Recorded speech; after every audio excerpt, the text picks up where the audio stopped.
আজকে প্রায় 50 বছর হলো ফারাক্কার অভিশাপ থেকে বাংলাদেশ মুক্তি পায় নাই। এখন আবার তিস্তা বাংলাদেশের জন্য আরেকটা অভিশাপ হিসাবে দেখা দিয়েছে। সব আন্তর্জাতিক আইন লঙ্ঘন করে আমাদের প্রতিবেশী উজানের গজলডোবায় একটা বাঁধ নির্মাণ করেছে। করে তিস্তার এই স্বাভাবিক পানি প্রবাহকে তারা নিয়ন্ত্রণ করে চলেছে।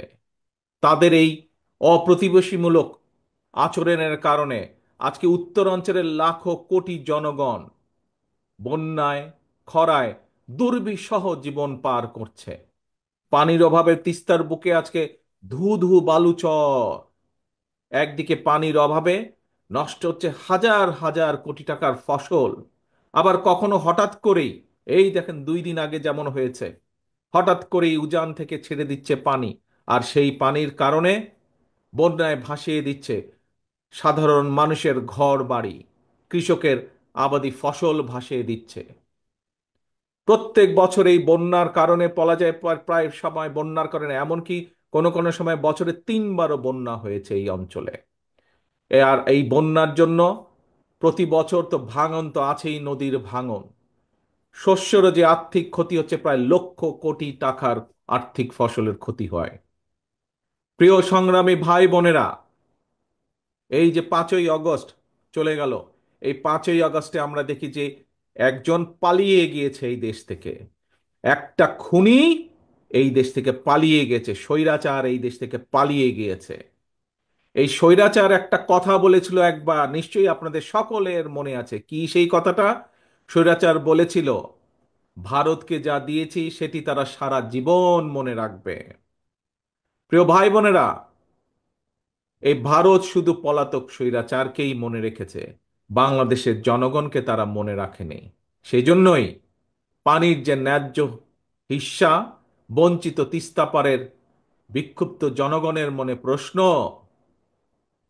পলাতক স্বৈরাচারকে ভারত যা দিয়েছে, বা পলাতক স্বৈরাচার ভারতকে যা দিয়েছে, সেই পলাতক স্বৈরাচারকে আশ্রয় দেওয়া ছাড়া ভারত কি বাংলাদেশকে আর কিছু দিয়েছে? কিচ্ছু দেয় নাই। সারা বিশ্ব জুড়ে, প্রিয় ভাই বোনেরা, সারা বিশ্ব জুড়েই কিন্তু সব প্রতিবেশী রাষ্ট্রের মধ্যেই সমস্যা সমাধান কিংবা পারস্পরিক স্বার্থ জড়িত থাকে।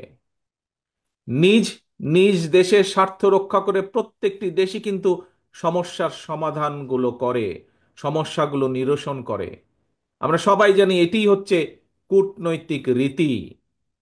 কিন্তু এই যে খুনি স্বৈরাচার পালিয়ে গিয়েছে যে 5ই আগস্ট, আমরা দেখেছি জোর করে অবৈধভাবে ক্ষমতা দখল করে রাখতে গিয়ে নিজেকে সে তাদের সেবা দাসীতে পরিণত করেছিল।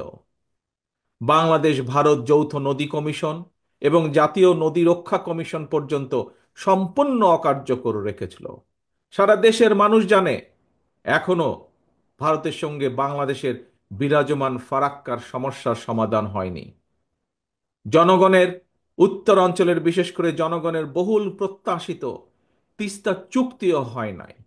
অথচ সকল আন্তর্জাতিক রীতিনীতি ভঙ্গ করে এই পলাতক স্বৈরাচার, এই খুনি স্বৈরাচার প্রতিবেশী দেশকে ট্রানজিট শিপমেন্টের বন্দর ব্যবহারের একতরফা সুবিধা দিয়ে গেছে। এইসব চুক্তিতে মিনিমাম ন্যায্যতা পর্যন্ত রক্ষা করা হয় নাই।